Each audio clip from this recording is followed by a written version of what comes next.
Hi, everybody. Welcome to Horsepower Heritage. I'm Maurice Merrick.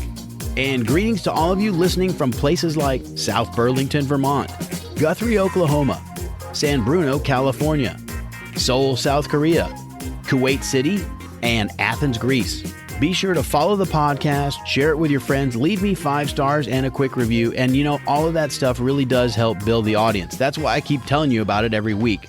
And by the way, I've usually got about 3 or 4 show ideas in the pipeline at any given time. I'm always booking interviews, and I've got some great ones coming up, but I'd love to know your story ideas, or if you've got a suggestion on someone you'd like to hear me interview, drop me a line at horsepowerheritage.com and click on the contact button there, and that'll get you where you need to go. All right, well, today I've got the story of 2 guys who were like brothers, and together they made history on the race course and on the silver screen. I'm talking about Bud Ekins and Steve McQueen, and that's coming up right after this. This episode of Horsepower Heritage is sponsored by Model Citizen Diecast. Maybe you can't afford that Shelby 289 Cobra or that Porsche 356 Speedster, but having a scale model on the shelf is easy with Model Citizen Diecast. They stock collector-grade scale models in 1/43rd scale, 1/18th scale, and even the massive 1/8th scale masterpieces from the Amalgam Collection. And if you use the promo code HERITAGE at checkout, they'll give you 10% off your order. Limitations apply. Just visit ModelCitizenDiecast.com and check out their great selection. From race cars to classic cars and everything in between. Model Citizen Diecast, because your inner child still wants to play with cars. In case you didn't know, off-road racing on 2 or 4 wheels is a big deal these days.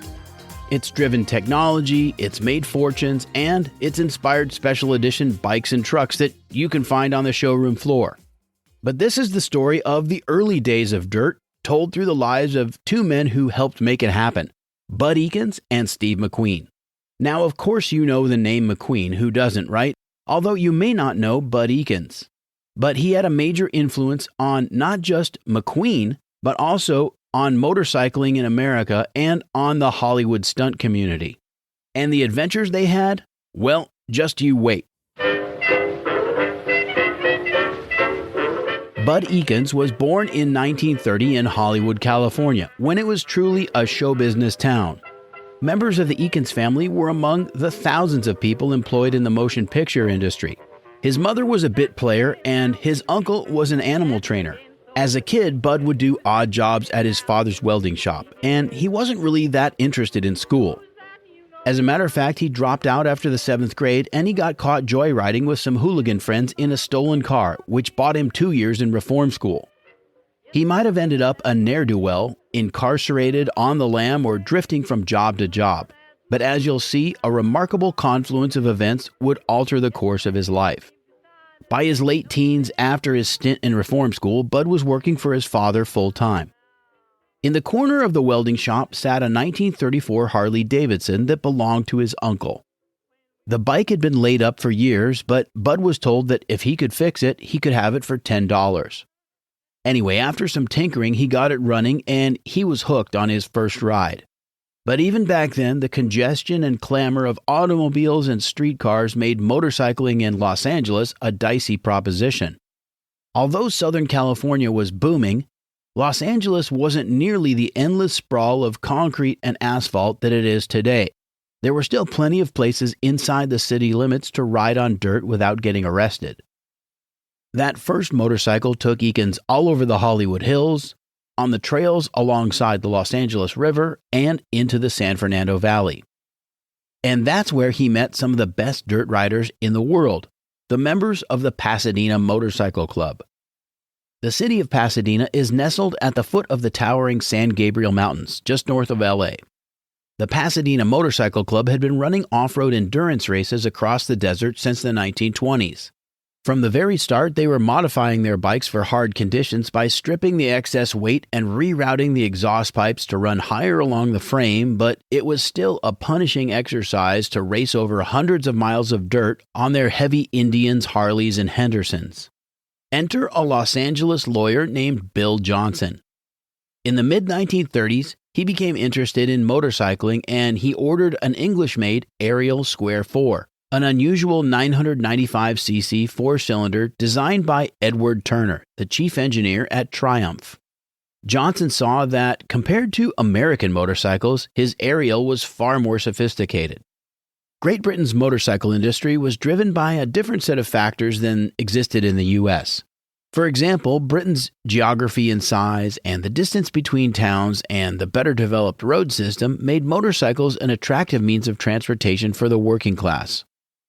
And of course, as soon as there were motorcycles, there was motorcycle racing. The world's greatest motorcycle race, the Isle of Man TT, began in 1907. Triumph motorcycles were battle-tested on the Western Front in World War I. When it was over, the motorcycle had come of age, along with thousands of soldiers anxious to return home, and many bought bikes of their own. By the 1930s, there were at least 80 makes of motorcycles in England, and all that competition drove innovation. But in the United States, the manufacturers had been whittled down to just two, Harley and Indian. But back to Bill Johnson. He liked his Ariel so much that he began importing Ariels, BSAs, and Triumphs, selling them alongside Indian motorcycles at a shop in Pasadena. And he supported all the local endurance and trial events because it was good for business. By the end of World War II, he was the official U.S. Triumph importer. And their post-war 500cc twins were fairly lightweight and powerful and quickly became a popular choice for racing. By 1949, Bud Ekins bought a 500cc matchless G80 single, and he was entering local hare scrambles, which are basically laps or point-to-point runs on a marked course through terrain. Then there were the big events like the 150-mile Big Bear Hare and Hound Endurance Run, which ran every January from the dusty ranch town of Saugus across the high desert scrub and up into the San Bernardino Mountains, rising 6,700 feet above the Mojave, through running streams and snowbanks, and finishing at Big Bear Lake. Bud had 3 first-place finishes there during the 1950s. And there was the Greenhorn Enduro, a breakneck 500-mile run over 2 days through a desert and mountain course. Out of several hundred riders, fewer than half would typically finish. Bud won the Greenhorn in 1953. In fact, he was good enough to get sponsored by Frank Cooper, the California distributor of Matchless and AJS motorcycles. Bud became Cooper's part-time mechanic and his star rider, and Matchless offered him a spot on the factory team, and he raced all over Europe for the 1952 season. And back in the States, Bud was a fixture on the big daddy of West Coast motocross, the Catalina Grand Prix, which was the brainchild of Frank Cooper.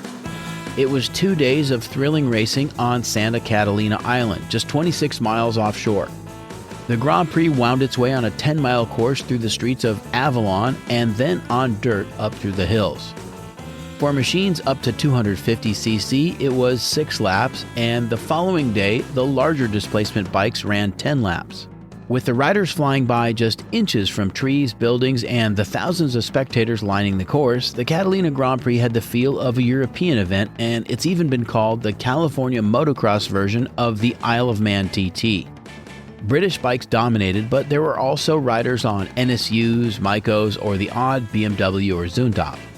Ekins ran in every Catalina Grand Prix from 1951 to 1958, with 3 finishes and a first place in 1955 on a Triumph 650 twin.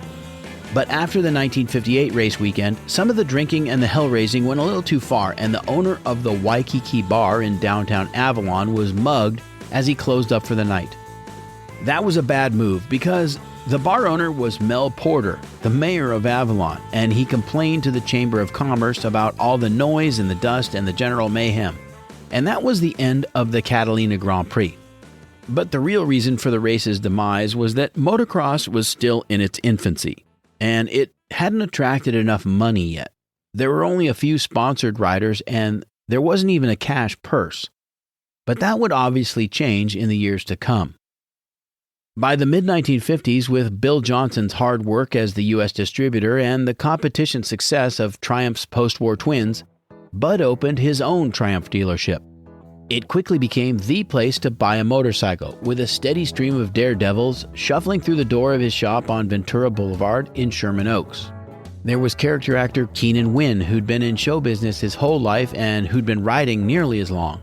And there was Lee Marvin, who'd served in the Marines, was wounded on Saipan, and played a string of hard-boiled heavies, including a drunken motorcycle gang member in The Wild Ones with Marlon Brando. Wynn and Marvin were the real deal, and they both raced on Catalina and in the desert. One of the most colorful characters that hung around Bud's shop was a sign painter and pinstriper named Kenny Howard, better known as Von Dutch. He'd learned the art as a kid, and he made his name in the custom car scene in LA, often using his elaborate pinstriping to disguise imperfections in body and paint work. Dutch would hang around Bud's motorcycle shop on again, off again, striping customers' bikes, painting flame jobs, and doing repairs. And then there was Steve McQueen. In the late 1950s, he was starring as bounty hunter Josh Randall on the CBS television series Wanted, Dead or Alive. And one day he strolled through Bud's door, and it turns out they had a few things in common. For starters, they were the same age. Like Bud, McQueen had also gotten in trouble as a teenager, and he'd spent time in reform school, and he did scores of odd jobs for years before he ever got his first acting gig. About the time Bud really started riding motorcycles, McQueen was joining the Marine Corps, an experience he later said made him into a man. Then while Ekins was racing for Matchless in Europe, McQueen was studying acting in New York City and racing motorcycles on Long Island in his spare time. In 1955, he moved to Los Angeles and picked up bit parts here and there. His first big break was the lead in the science fiction horror film The Blob in 1958, but the role of Josh Randall made him a star. Bud Ekins had been around show business his whole life, so he wasn't starstruck by Hollywood actors. And in any event, Steve was no prima donna, so they hit it off right from the start. He taught Steve how to ride in the desert, and McQueen respected Bud's expertise. He showed talent right away, and from that point forward, he entered races under the assumed name Harvey Mushman because he was under contract and the studio didn't want him riding motorcycles at all. In 1962, Bud entered the International Six-Day Trials, the most challenging motocross event in the world. The idea was to run in the roughest terrain possible and typically and preferably in foul weather. It was considered the Olympics of motorcycling, and that year it was held in Wales. Although there were international teams, Bud entered as a solo rider, and he was in contention for a gold medal when his Triumph's gearbox jammed. But he stayed on the throttle, and he managed to finish the ISDT with a silver. He also helped his younger brother Dave take on the massive challenge of riding a motorcycle down the length of Mexico's Baja Peninsula.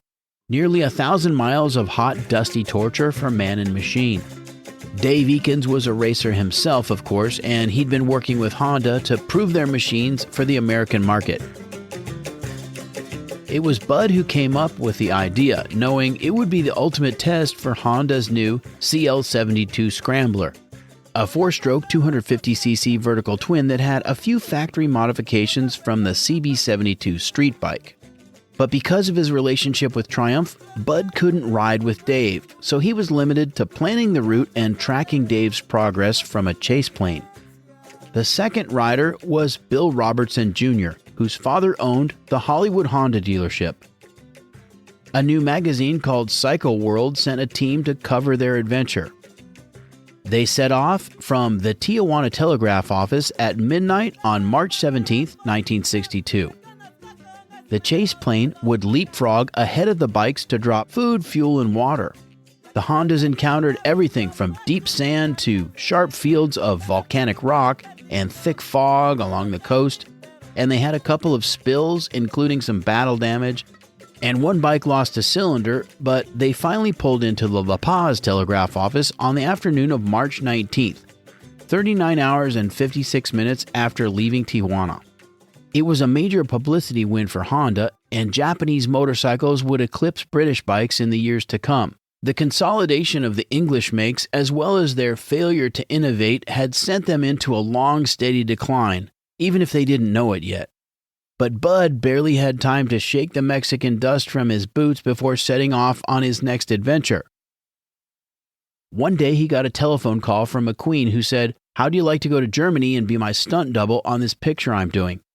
There's a big scene with a motorcycle jump, and the studio's insurance guys won't let me do it. The film was The Great Escape, about a group of Allied airmen breaking out of a German prisoner of war camp. By June, they were on location in Germany. McQueen did a lot of his own writing in the film, but it was Bud Ekins who did the epic high jump over a barbed wire fence over 12 feet high and covering a distance of 65 feet.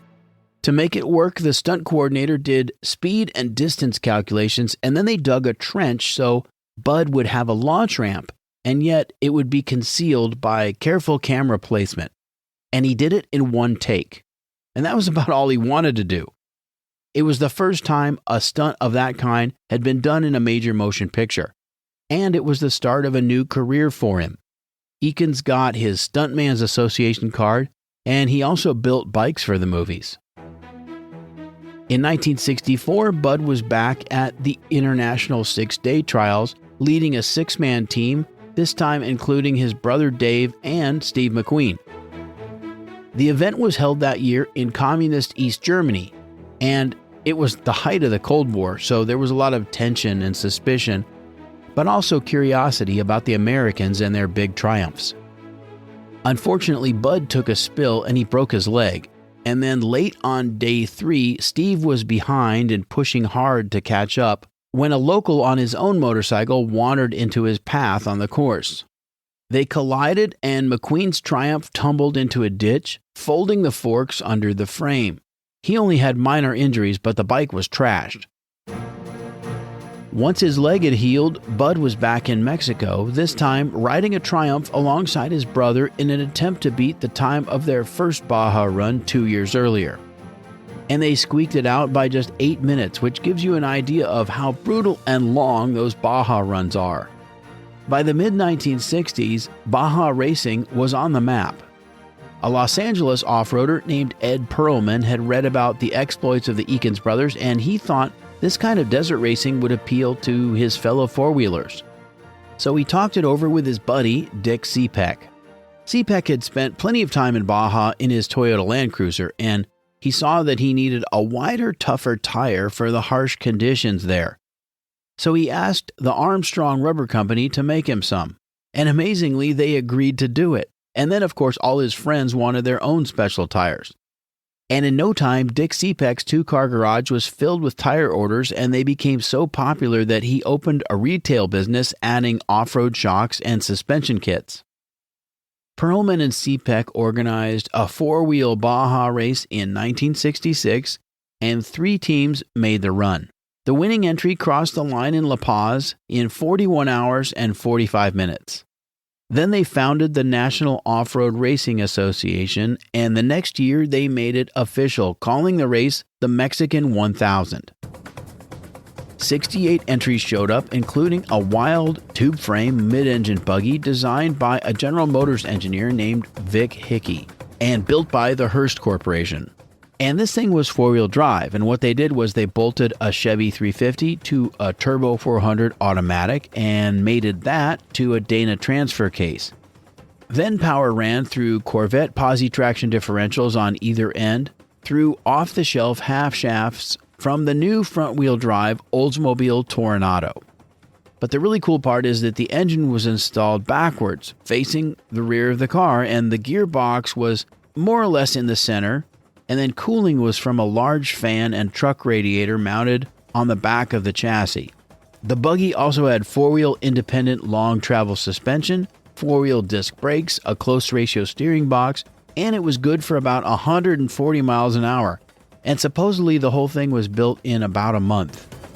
Hickey called the car the Baja Boot, maybe because it kicked butt. In any event, it had a suspension failure in that first Baja, and they didn't finish. However, Steve McQueen bought the car, and he and Bud Ekins entered it in the Stardust 7-Eleven Desert Race, sponsored by the Stardust Hotel and Casino, 711 miles across the Nevada desert. During the race, as they were flying over a dry lake bed, one of the rear wheels came rolling past them. The Oldsmobile CV joint had failed, and off came the wheel. Somehow they got word back to their support crew in Vegas, who managed to persuade some spectator in the parking lot to lend them his axle from his own personal Oldsmobile. Hasty repairs were made, but further down the course, other mechanical problems came up, and Ekins and McQueen were forced to retire the boot. Steve would drive it again in the 1969 Baja 1000, but again, mechanical failure would take him out, and that time it was the transmission. By the late 60s, McQueen was the highest paid actor in Hollywood and really one of the first bona fide action stars. He'd gotten a reputation as a stubborn and difficult guy to work with because he frequently insisted on doing things his way or the highway. But by some accounts, when it came to technical precision and his professional obligations, he was humble, which is not something you hear about many actors. That mix of determination and humility paid off with a film called Bullet in 1968. It was made by McQueen's company, Solar Productions, and it's a seminal example of the so-called American New Wave period of films that broke from the old studio system. He plays Lieutenant Frank Bullitt, a San Francisco police detective who finds himself in a deadly game of cat and mouse with mob hitmen. McQueen insisted on realism in the film, so it was shot entirely on location.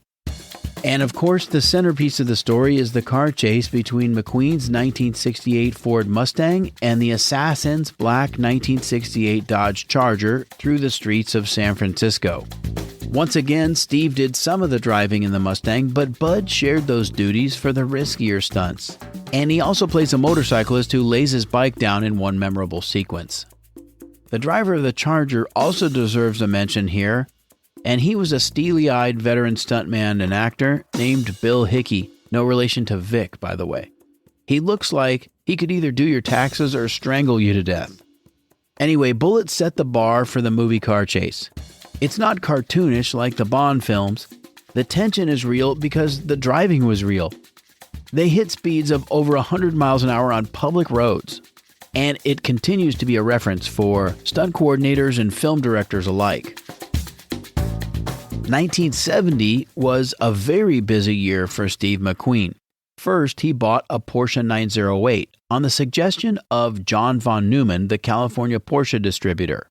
And after some modifications and testing at Willow Springs, he raced the car all winter at Riverside and then Holtville near El Centro and in Phoenix. He was also financing filmmaker Bruce Brown's latest documentary, On Any Sunday, about the growing sport of motocross. Brown had previously made The Endless Summer in 1966, which is still the most famous surfing movie in history.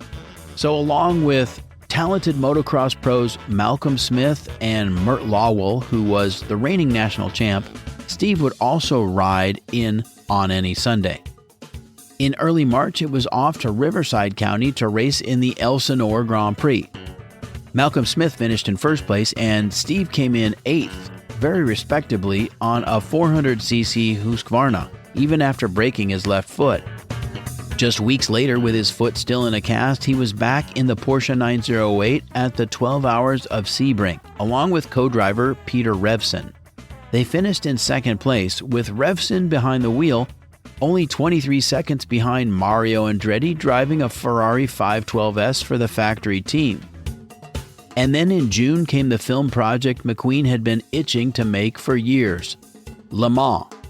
The Solar Productions team had done a lot of scouting work a year prior, and now it was time to capture the race on film. Again, he wanted realism, and he also didn't want to hire a cast of 10,000. They'd partnered with John Wyer's team in the Gulf Porsche 917Ks, but once again, just as in the filming of The Great Escape, the insurance company refused to cover McQueen as a driver. So Joe Siffert and Brian Redmond's 917 ultimately stood in as the hero car, and McQueen's Porsche 908 was used as the camera car. For 4 months after the race, the production company rented the circuit and continued to film with Steve at the wheel. Le Mans was McQueen's Rubicon in some ways, and it proved to be a tumultuous picture to bring to the screen. And it didn't fare well at the box office in its own time, but it's since become a cult classic despite plenty of flaws. Meanwhile, Bud had been working on a made-for-TV movie called Then Came Bronson, about a disillusioned newspaperman who quits the rat race in San Francisco to roam the country on his Harley Davidson. Bud did triple duty on the project as the bike builder, the stunt coordinator, and as a stunt rider. The film became a TV series that only lasted one season, but it was a springboard for a long list of projects for Bud throughout the 70s, including 25 feature films and the memorable TV series Chips, which is about a pair of Southern California highway patrolmen who get into adventures on their Kawasaki's, living the good life and solving crimes that motorcycle cops really have no business investigating in the first place. And Bud even drove the Delta Tau Chi Deathmobile in the climactic scene of Animal House. And I'm not going to explain Animal House. I'll be right back with more Horsepower Heritage right after this.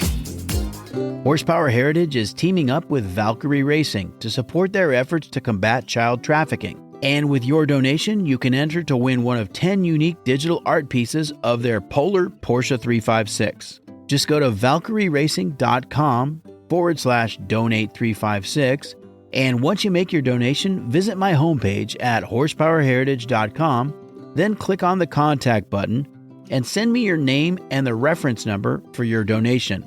You'll be entered to win one of 10 of these terrific art pieces by artist Wade Devers. The entries will be drawn at random on December 20th. And if you miss any of this, don't worry, just look in the show notes for complete instructions. 100% of your donation goes to help victims of child trafficking in 5 countries. And on behalf of Valkyrie Racing, thanks for your support.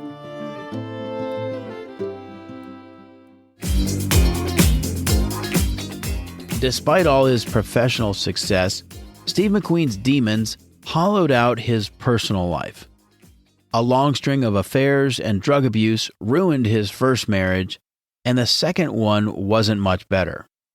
It would appear that the one refuge he had, even from himself, was messing around with cars and motorcycles and, of course, his friendship with Bud, which had been a constant and stable force in his life for over a decade. And it might have been the only setting where he could let his guard down, because Bud didn't care that he was flawed or that he was an international superstar. He was just Steve. In the spring of 1979, McQueen moved with his girlfriend Barbara from Trancas Beach in Malibu to the Ventura County farming town of Santa Paula, living for a time in a hangar at the small airport and eventually buying a modest ranch property. He also bought a vintage Stearman biplane and began learning how to fly. Bud and Steve kept hangars full of cars and bikes and had a running competition for who had the most antique motorcycles. And they would go to swap meets and haggle over bikes and parts, and Steve was just trying to live his life as a regular guy. But for about a year, he'd had a persistent cough, and when he finally went to a doctor in December of 1979, a biopsy revealed that he had mesothelioma, an incurable cancer of the lungs that's triggered by inhaling asbestos particles, which is something he did while working on pipe insulation during his time in the Marine Corps, as well as being exposed on the racetrack, because asbestos was used in all sorts of things for its fire retardant properties, like brake shoes and clutch linings and even fire retardant suits. After trying conventional chemotherapy and radiation, McQueen sought experimental treatments in Mexico, but the cancer spread. He spent the last year of his life coming to terms with his regrets and seeking redemption. He and Barbara were married in their Santa Paula home, and the Reverend Billy Graham came to visit him near the end. Steve McQueen flew to Mexico for one last desperate attempt to beat the cancer, but he died in surgery on November 7th, 1980, at the age of 50. Bud Ekins was the same age, and Steve's death hit him hard, and things were never quite the same. But his stunt career continued to flourish, and he worked actually into his 60s. And then his health began to decline in the 1990s, and the motorcycle dealership closed its doors after nearly 50 years. Bud Ekins died of natural causes on October 6, 2007 at the age of 77. Like motocross and Baja racing, the legends of both these men have only grown in the time since. Cars and bikes from McQueen's collection have understandably been commanding huge prices at auction.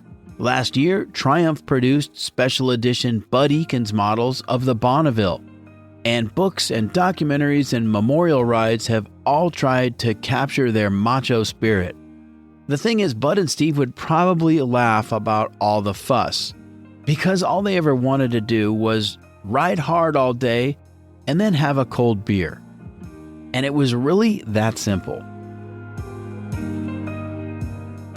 That's all for this episode of Horsepower Heritage. If you like what you've heard, don't forget to follow the podcast, leave me 5 stars and a quick review. Buymeacoffee.com/HP Heritage if you want to throw a couple bucks in the gas tank. Read articles and watch videos on the homepage at horsepowerheritage.com. And until next time, I'm Maurice Merrick. Thanks for listening.